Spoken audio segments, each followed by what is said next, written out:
Selamat pagi anak-anak semua. Hari ini kita bertemu lagi untuk beribadah. Untuk itu, Mister mempersilahkan untuk semuanya bangkit berdiri. Kita mengambil salat teduh sebelum kita memulai untuk ibadah di hari ini.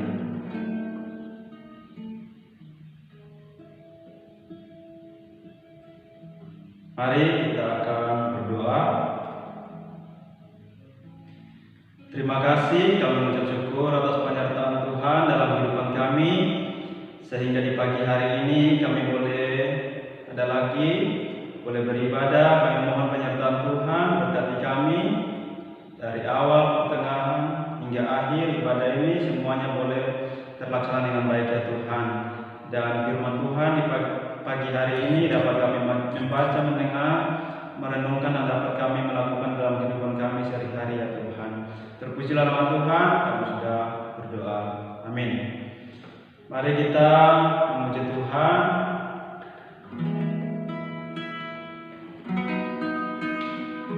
Dengan pujian hormat ini.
Firman Tuhan di pagi hari ini yang terambil dari Amsal 9. Kita akan membacakan ayat yang ke-10. Amsal 9 ayat yang ke-10 berbunyi demikian. Permulaan hikmat adalah takut akan Tuhan, dan mengenal Yang Maha Kudus adalah pengertian. Mister mengulangi lagi sekali lagi. Amsal 9 ayat yang ke-10. Permulaan hikmat adalah takut akan Tuhan, dan mengenal Yang Maha Kudus adalah pengertian. Mari kita memuji firman Tuhan dengan pujian. Kusiapkan hati Tuhan.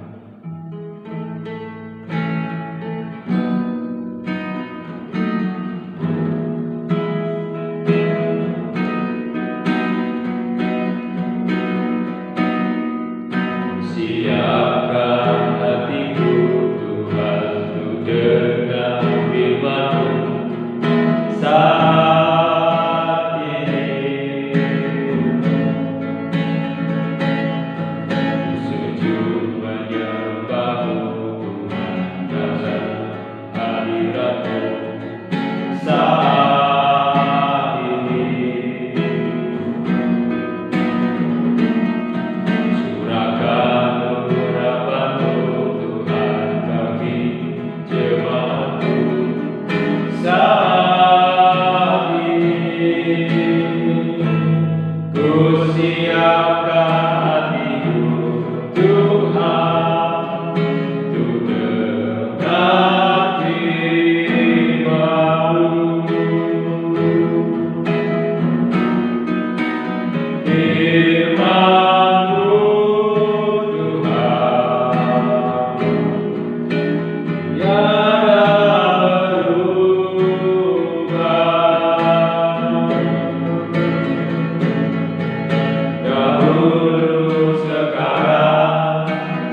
saat ini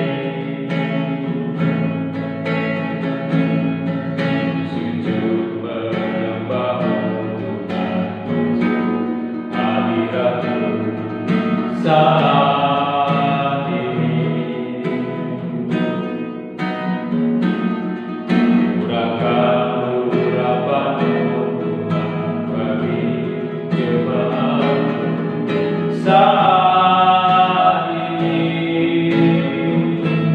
Ku siapkan hatiku Tuhan untuk dengar firman-Mu. Firman-Mu Tuhan tiada berubah.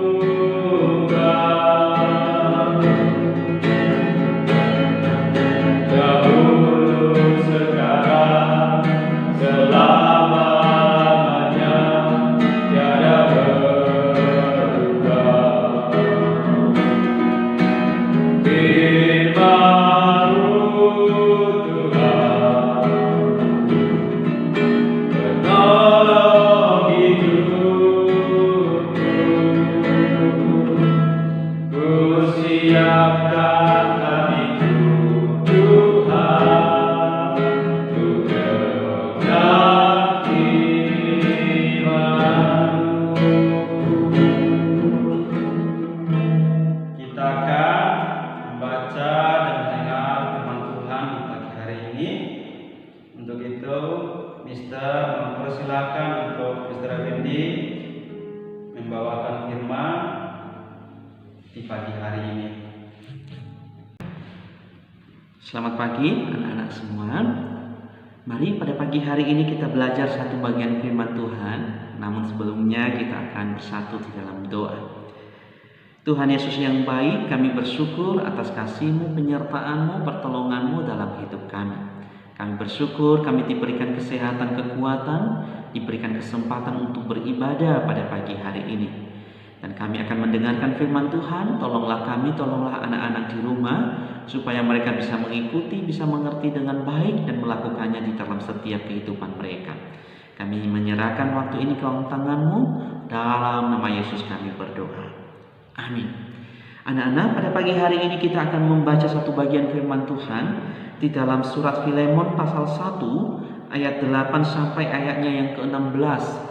Surat Filemon pasal 1 ayat 8 sampai ayatnya yang ke-16. Demikian firman Tuhan. Karena itu, sekalipun di dalam Kristus aku mempunyai kebebasan penuh untuk memerintahkan kepadamu apa yang harus engkau lakukan. Tetapi mengingat kasih-Mu itu lebih baik aku memintanya daripadamu. Aku Paulus yang sudah menjadi tua, lagi pula sekarang dipenjarakan karena Kristus Yesus, mengajukan permintaan kepadamu mengenai anakku yang kudapat selagi aku dalam penjara, yakni Onesimus. Dahulu memang dia tidak berguna bagimu, tetapi sekarang sangat berguna, baik bagimu maupun bagiku. Dia kusuruh kembali kepadamu. Dia yaitu buah hatiku. Sebenarnya aku mau menahan dia di sini sebagai gantimu untuk melayani aku selama aku dipenjarakan karena Injil. Tetapi tanpa persetujuanmu, aku tidak mau berbuat sesuatu, supaya yang baik itu jangan engkau lakukan seolah-olah dengan paksa, melainkan dengan sukarela. Sebab mungkin karena itulah dia dipisahkan sejenak daripadamu, supaya engkau dapat menerimanya untuk selama-lamanya. Bukan lagi sebagai hamba, melainkan lebih daripada hamba, yaitu sebagai saudara yang kekasih. Bagiku sudah demikian, apalagi bagimu, baik secara manusia maupun di dalam Tuhan. Anak-anak, pada pagi hari ini kita akan bersama-sama belajar satu tema, yaitu mengampuni. Temanya adalah mengampuni. Nah, anak-anak, mengampuni itu susah atau gampang? Ayo, mengampuni itu mudah atau sulit? Sulit bukan? Tidak gampang untuk mengampuni. Kalau ngomong mengampuni gampang, tinggal ngomong toh ya toh, mengampuni. Nah, tapi kalau kita mempraktekkan, melakukan gak gampang. Nah, tapi sekalipun sulit, sekalipun tidak mudah, bukan tidak bisa dilakukan. Sebenarnya bisa dilakukan. Ya. Kalau kita mau melakukannya. Nah, sekalipun sulit, Tuhan Yesus juga memerintahkan kita untuk melakukannya, yaitu saling mengampuni. Nah, saya ambil contoh saat saudara kalian di rumah, kakak atau adik pernah berbuat kesalahan, misalnya merebut mainan kalian di rumah. Nah, tentu anak-anak di rumah ya kalian kan marah, jengkel, ya toh, tidak senang, tidak suka terhadap kakak atau adik yang merebut mainan kalian. Nah, biasanya kalau kita lagi marah, kita jengkel, apa yang dilakukan anak-anak? Wah, aku ingin membalas ya toh, aku ingin bertengkar, aku ingin memukulnya. Biasanya itu yang ingin dilakukan. Tetapi justru firman Tuhan mengajarkan kita, ketika ada orang yang melakukan kesalahan terhadap kita, kita jangan membalas, kita jangan memukul, tetapi justru kita mengampuni dia, memaafkan dia. Demikian juga kalau di sekolah, jika teman-teman di sekolah mungkin pernah membuat kita marah ya toh, membuat kita jengkel, ya, misalkan teman kita mengambil buku kita, mengambil pulpen kita, ya, dan lain-lain, ya, lalu hal itu membuat kita marah. Nah, anak-anak, firman Tuhan mengajarkan kepada kita pada pagi hari ini, ya, ketika ada teman kita atau saudara kita di rumah berbuat ya kesalahan terhadap kita, marilah kita belajar untuk mengampuni, belajar untuk memaafkan. Ya, kita jangan menyimpan dendam, kita jangan benci, kita jangan bermusuhan, tetapi justru kita harus saling berdamai, ya kan? Berdamai. Nah, Tuhan Yesus juga sudah memberikan contoh teladan bagi kita. Dari firman Tuhan kita tahu bahwa Tuhan Yesus pernah ditangkap, diadili, ya, diludahi, dipukul, dicambuk, nah, bahkan sampai disalibkan anak-anak.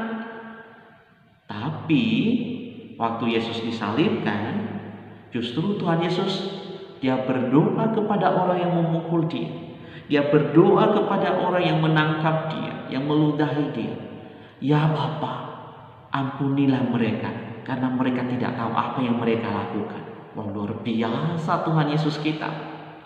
Ya, justru Tuhan Yesus tidak meminta, ya Bapa, balaslah ya kesalahan yang telah mereka lakukan, ya, musnahkan mereka, tidak. Tapi justru apa yang dikatakan oleh Tuhan Yesus, anak-anak, ampunilah mereka.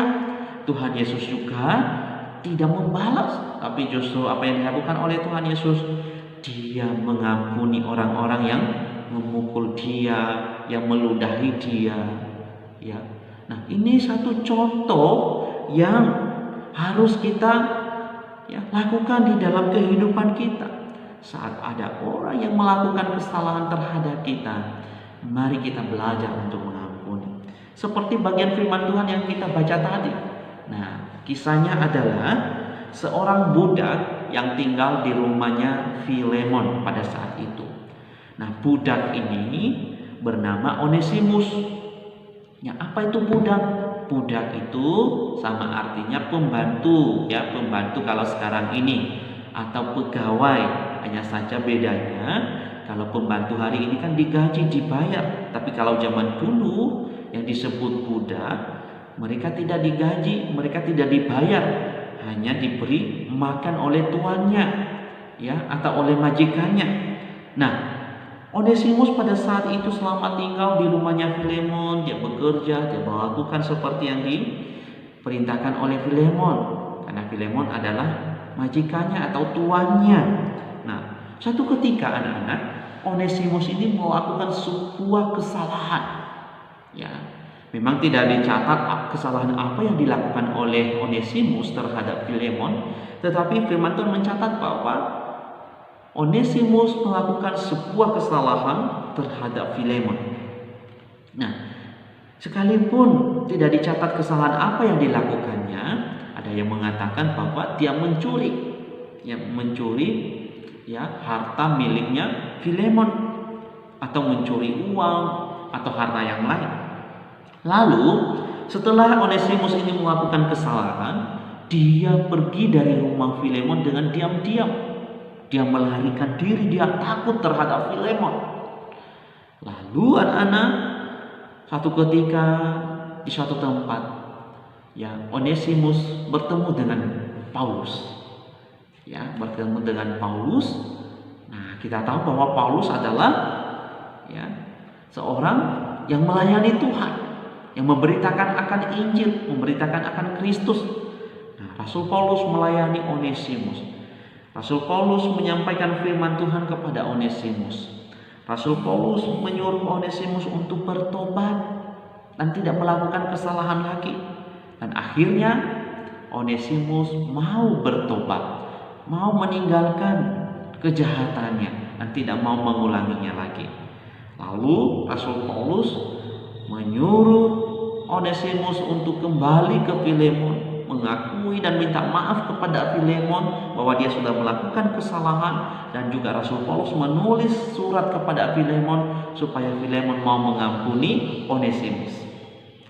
Nah, Onesimus mau melakukan seperti yang diperintahkan oleh Rasul Paulus. Dia ke Filemon, dia mengakui, dia minta maaf bahwa dia telah berbuat sesuatu yang tidak baik, yang tidak benar. Dan akhirnya apa yang terjadi? Filemon pun juga mengampuni, memaafkan Onesimus. Wah, ini sebuah cerita firman Tuhan yang luar biasa, anak-anak. Sebuah kisah yang diceritakan dalam Filemon, Filemon pasal 1 ayat 8 sampai 16 ini luar biasa. Bahwa seorang yang melakukan kesalahan, dia mengakuinya, dia minta maaf, dan akhirnya orang juga yang sudah dirugikan yaitu Filemon mengampuni dan memaafkan. Nah, dari firman Tuhan ini kita belajar yang pertama, jika kita melakukan kesalahan terhadap siapapun juga, beranilah untuk mengakuinya, beranilah untuk minta maaf. Baik terhadap saudara di rumah, terhadap orang tua, terhadap guru di sekolah, terhadap teman-teman. Belajarlah untuk mengakui kesalahan dan minta maaf saat berbuat yang tidak benar. Contoh misalnya kalian mengambil pulpen temannya tanpa sepengetahuan teman yang punya pulpen. Nah, lalu kalian minta maaf. Maaf saya sudah mengambil pulpenmu. Tadi saya belum ngomong, saya langsung ambil sendiri. Nah, kalian minta maaf dan saya tidak melakukannya lagi. Nah, itu sikap yang baik. Nah, kalau kalian juga di posisi misalnya orang yang tidak salah dan ada teman yang mau minta maaf, kalian juga harus mengampuni, memaafkan orang yang mau minta maaf kepada kalian. Misalnya tadi si A melakukan kesalahan dan dia minta maaf, kalian juga harus berkata, oke, saya mau mengampuni dan saya mau memaafkan kamu dan jangan mengulangi lagi. Lalu apa yang terjadi? Kalian berdamai dan yang kalian berteman lagi, bersahabat lagi. Dan itu yang dikehendaki oleh Tuhan. Praktekkan dan lakukan firman Tuhan ini baik di rumah maupun di sekolah atau dimanapun. Sekali lagi, ketika kita melakukan kesalahan harus berani mengakui dan minta maaf. Lalu kalau ada orang yang melakukan kesalahan terhadap kita, kita juga harus mengampuni dan memaafkannya. Amin untuk firman Tuhan. Mari kita berdoa. Terima kasih Tuhan Yesus, kami bersyukur kami sudah mendengarkan firman-Mu pada pagi hari ini. Tolonglah kami semua. Dalam nama Yesus kami berdoa. Amin. Nah, bagaimana anak-anak sudah mendengar firman Tuhan di pagi hari ini yang disampaikan oleh Mr. Effendi? Semoga apa yang anak-anak membaca, mendengar dapat kalian melakukannya di dalam kehidupan kalian masing-masing. Nah, untuk mengakhiri ibadah kita di pagi hari ini, kita akan memuji Tuhan dengan Bapa terima kasih.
Ibadah kita di pagi hari ini. Segala puji syukur kami naikkan kepada-Mu Tuhan. Terima kasih atas pertolongan Tuhan, di mana kami sudah dapat melaksanakan tugas kami beribadah di pagi hari ini ya Tuhan. Terima kasih untuk penyertaan Tuhan dalam kehidupan kami semua. Kami akan melanjutkan aktivitas kami selanjutnya. Kami memohon penyertaan Tuhan dalam kehidupan kami, agar semua yang kami kerjakan di hari ini semuanya boleh terlaksana dengan baik ya Tuhan. Terima kasih Tuhan Yesus atas penyertaan Tuhan bagi kami semua. Dalam nama Tuhan kami sudah berdoa dan mengucap syukur. Amin. Baik, terima kasih untuk anak-anak semua yang sudah mengikuti ibadah di pagi hari ini. Sampai ketemu lagi ya. Tuhan Yesus memberkati kita semua. Sudah semua.